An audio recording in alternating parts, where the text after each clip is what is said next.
What's up, KG? At welcome back sa ating channel. So, ngayong araw na to, nandito tayo sa Bitpinas at syempre, ito naman ang pag-uusapan natin ngayon. So, tungkol naman ito sa pag-iipon. So, ang gulo kasi ng crypto market, no? Balita sa market, balita sa government, balita sa mismong sa ibang bansa, no?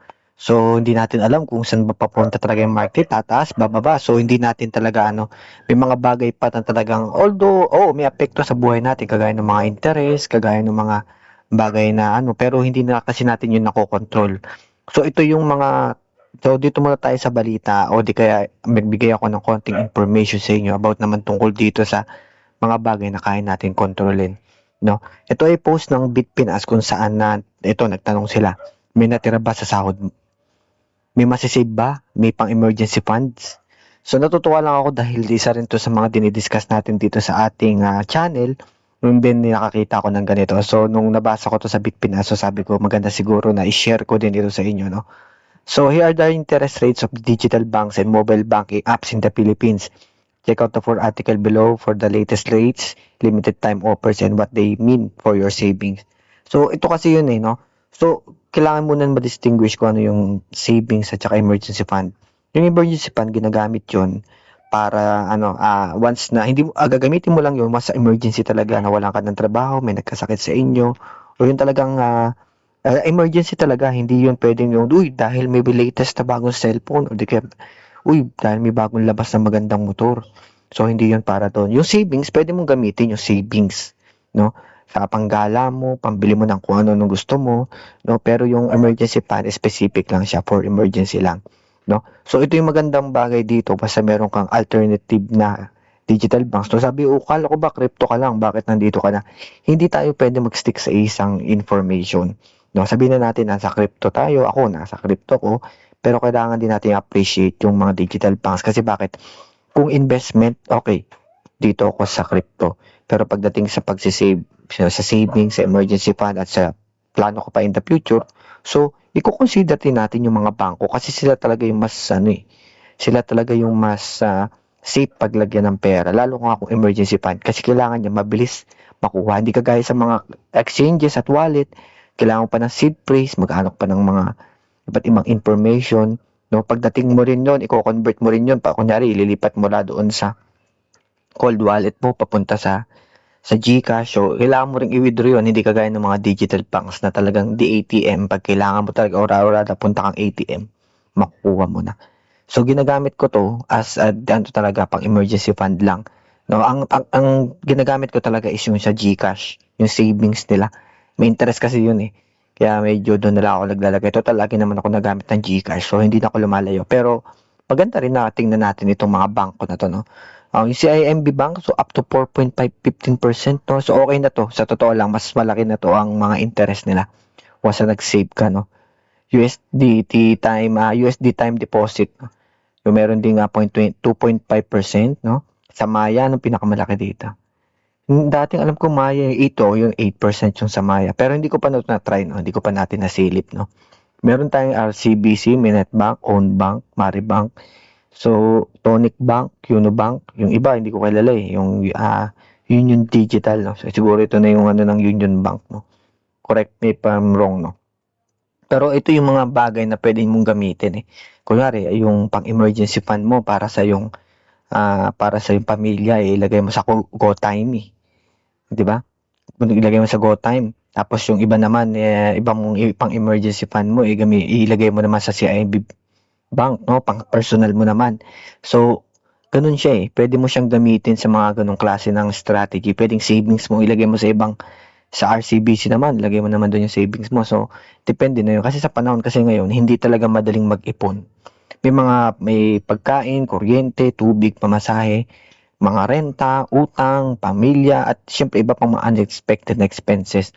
Kaya para sa maraming Pilipino, yan tanong kasi hindi lang talaga saan ang pinakamalaking interest kundi yung paano makakapagsimula ng emergency fund, no? So, dito pag-uusapan natin yung mga digital pang savings rate sa Pilipinas. So, nakita na natin na kung paano gumagana yung mga interest. Bakit hindi dapat habulin yung mga pinakamataas na advertised na rate at kung paano pumili ng account para sa emergency fund. So ipapaliwanag din natin dito na importance ng liquidity, conditions at mga promotional rates, withholding tax, mga PDIC insurance. At higit sa lahat ay pag-uusapan din natin kung paano magsimula kahit maliit lang ang kaya mong itabi bawat sahod. So disclaimer no, educational content lamang ito, hindi ito financial advice, maaaring magbago yung interest rates, promos, fees at saka mga condition. So i-check nyo lang sa palagi sa official website ng mga app ng bangko bago kayo mag-deposit. So, ang tanong kasi dito, pagdating kasi ng sahod, pagkatapos ng mga bills, pagkatapos ng mga pagkain, pamasahe, utang, pagkatapos ng tumulong sa pamilya, ay kung may natitira pa ba sa atin.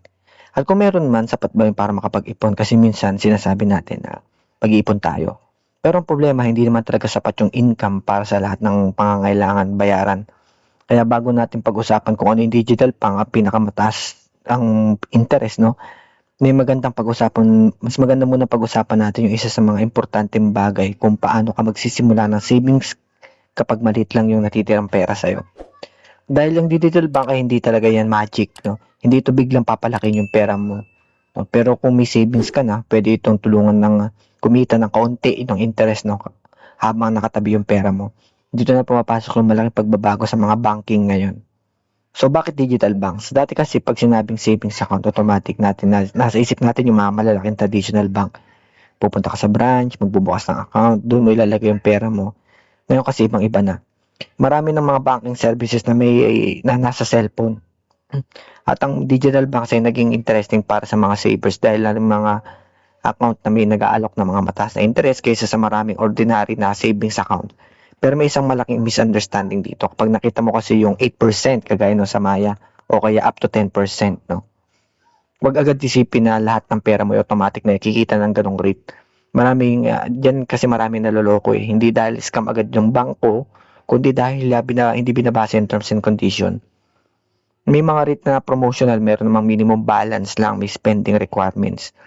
May mga maximum balance sa qualified. No, kagaya na sa akin meron nga limit lang na $300 sa ano naman yun, sa crypto naman yun, no, na hanggang doon ka lang. So ang percentage naman niya is 7%, 6%, ganun yung interest niya.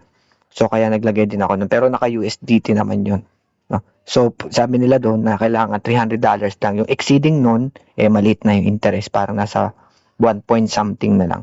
Pero yung unang $300 na nilagay mo, ang interest doon is nasa 7%. So, okay pa rin. So, wag natin habulin yung pinakamalaking number. Intindihin muna natin kung paano talaga makukuha yung rate. So, magkano ba talaga? Kunyari, may 10,000 ka, sabihin na natin, nakakuha ka ng 5% na annual interest. Sa simpleng computation, yung 10,000, imumultiply mo by 5%. So, ibig sabihin, 500 pesos gross interest yun sa isang taon. 500 pesos sa isang taon. Naintindihan nyo na yun, ha? 500 pesos sa isang taon. May tax consideration sa interest income. Kaya mahalagang tingnan yung net return, hindi lang talaga advertised rate, at hindi, higit sa lahat, huwag mong isipin na may 5% ako kaya yayaman na ako, hindi. No? Kung 10,000 lang yung savings mo, hindi interest yung magiging pangunahing dahilan kung bakit lalaki yung pera mo. Ang pangunahing dahilan ay kung patuloy kang nagdadagdag. Halimbawa, yung 10,000 na initial savings mo, tapos nagdadagdag ka ng 500 bawat buwan. Mas malaki ang magiging impact ng regular na contribution kaysa sa paghahanap ng bangko na may maliit na dagdag na percentage point. Ito yung madalas na nakakalimutan sa personal finance. Hindi interest ang unang nagpapayaman sa maliit na nag-iipon, no? Lalo sa mga small time pa lang na nagsisave, no? Consistency talaga muna. So, interest, sumunod na lang yun. So, yung emergency fund, wag mong ilalak lahat, no? Dito tayo sa importanteng topic, yung emergency fund. Imaginein mo, kung may 30,000 kang savings, tapos nilagay mo lahat sa isang account na may mataas na interest, maganda? Tama, di ba? Maganda naman. Pero kinabukasan, hospital yung isa sa mga family member, nasira ng motor, nawalan ka ng trabaho, at kailangan mo yung bayaran agad. At kailangan mo na ng pera ngayon. Kung yung account mo ay may restriction o nakalock, no, magiging problema yon. Kaya yung emergency fund hindi lang tungkol sa talaga saan ang pinakamalaking na interest. So, ang tanong dapat, gaano kabilis ko makukuha yung pera kapag kailangan ko? Ito yung tinatawag na liquidity. Para sa emergency fund, napakahalaga ng liquidity. Kaya hindi lahat ng savings mo dapat ilagay mo sa mga highest yield product. Pwede ka magkaroon ng iba't ibang buckets. Kunyari, yung sinabi ko nga sa inyo kanina, unang bucket is daily expenses, pera na ginagamit mo para sa normal na buhay. Tapos yung pangalawa naman, emergency fund, pera na hindi mo gagawin maliban sa totoong emergency. Pangatlo naman ay long-term savings or investment, pera na hindi mo kailangan bukas, yung kaya mong ipunin, kaya mong i-hold na matagal. At ito nagiging mas useful yung digital banking ecosystem, hindi dahil kailangan mo magkaroon ng 10 bank account, kundi dahil pwede mo ihiwalay yung purpose ng pera mo, no? So magkano dapat ang emergency fund? Ito yung controversial. Ilang buwan ba dapat? Yung iba, yung common target talaga is 3 to 6 months ng essential expenses. Pero kung nagsisimula ka pa lang, wag mong isipin na wala akong 6 months kaya hindi ako makakapag-emergency fund. Maling mindset yun. Pwede ka magsimula ng 1,000 lang, then 5,000, then 10,000. Then 1 month of essential expenses. Then gradually gawin mo 2 months, 3 months. Ang mahalaga, may first layer of protection ka. Kasi ang emergency fund, hindi naman talaga competition eh. Hindi mo kailangan makipag-unahan sa ibang tao. Kung yung sahod mo ay 15,000 at may nagsabi na dapat 100,000 emergency fund ka muna, okay. Pero kung hindi realistic sa situation mo, hindi mo kailangan ma-discourage. Ang tanong, ano ang kaya mong simulan ngayon? No? Kahit 50 pesos, 100, or kahit 500 lang kada sahod. Ang gulay gumawa ng habit. Bakit hindi natin dapat i-rate lang yung tinitignan natin pagdating sa mga digital banks? Balik tayo dun sa digital banks, no?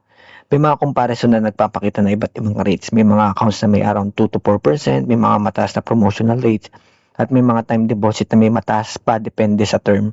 Pero may meron akong apat na gustong sabihin sa inyo, no. Una yung interest rate, pangalawa condition, liquidity, tapos safety. Kasi paano kung 8% nga yung interest pero kailangan mo gumastos ng 35,000 bawat buwan para makuha lang yung boosted rate. At kung ang income mo ay 20,000 lang, hindi para sa yung strategy na yon. Hindi mo kailangan dagdagan ng spending mo para lang kumita ng interest. Lagi natin tandaan na saving strategy should fit your income, not force your income to fit the promo. So, ito yung malaking tanong. In digital banks kasi, baka mawala, no? Pwedeng yun. Importante natin malaman na ang digital banking ay hindi automatic na synonymous sa unsafe. Ang Pilipinas ay may BSP-regulated digital banking framework at deposits in covered banks are subject to BDIC insurance. At ngayon, ang maximum deposit insurance coverage ay 1 million per depositor per bank subject to PDIC rules.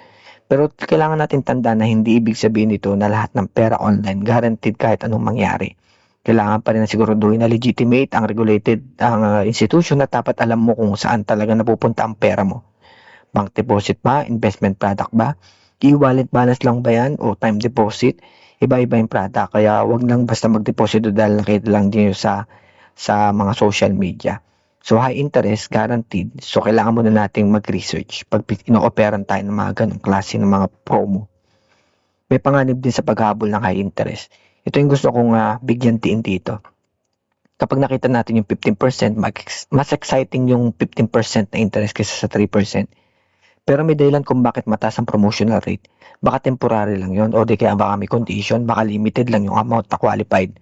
Baka kailangan mong gumawa ng transaction o maaring baguhin ng bangko yung rates nila. Sample yung CIMB. Nag-announce sila na certain product depositors would move to 2.3% interest rate effective June 1, 2026. Ibig sabihin kahit maganda yung rate ngayon, hindi ibig sabihin ganun pa rin next year. Kaya wag mo nang gumawa ng mga financial plan na nakadepende sa isang promotional rate forever. So, saan dapat ilagay yung emergency fund? Simple lang. Kung may emergency fund ang purpose, unang-una kailangan safety. No? Ang pangalawa, liquidity. Pangatlo, reasonable interest. Hindi dapat number 1 yung pinakamataas interest rate, tapos number 2, bahala na sa lahat. Kasi ang emergency fund is not supposed to be an investment portfolio. Ang trabaho ng emergency fund ay hindi gawing milyonaryo ka. Ang trabaho nito ay kapag may emergency, hindi ako mapipilitang mangutang o magbenta ng investment sa maling panahon. Yan yung totoong value ng emergency fund. Para sa maliit ang sahod, ngayon, kung ikaw yung minimum wage earner, o maliit lang yung income, o ikaw ay breadwinner, gusto kong sabihin ito. Hindi ibig sabihin na hindi ka marunong humawak ng pera dahil wala kang malaking savings. Minsan maliit lang talaga yung margin. At kapag maliit yung margin, kailangan mas realistic ang financial plan. So, instead na mag-save ako ng 10,000 monthly, pwede ka mag-save ng 100 pesos every payday, or kahit 500. Kung 2 beses sumasahod, so 100, so 2 beses is 200 monthly na yon. So sa isang taon is may 2,400 ka. Hindi to life-changing amount pero may isang importanteng nangyayari itong pag ginawa mo to. So nagsisimula ka na magkaroon ng financial buffer. At kapag tumaas na yung income mo, pwede mong taasan yung savings rate from 200 to 500 to 1,000, eventually mas malaki pa. Ang pinakamalaking problema ay hindi talaga interest rate. Ito ang gusto ko maiwan sa inyo. Minsan sobrang dami nating tanong, anong bangko yung mataas yung interest, anong app yung may promo, anong account yung pinakamaganda, pero dapat alam din natin hindi yun ang biggest problem, no? Ang biggest problem wala tayong sistema sinusunod. Kahit 10% interest pa ang ibigay sa'yo, kung palagi naman uubos yung pera mo, talagang wala rin nangyayari. Pero kung may sistema ka, syempre, pagdating ng sahod, unang bahagi para sa essential, may automatic na amount ka na para sa savings, may budget na para sa mga gusto, sa mga wants, at may emergency fund na hindi mo ginagalaw.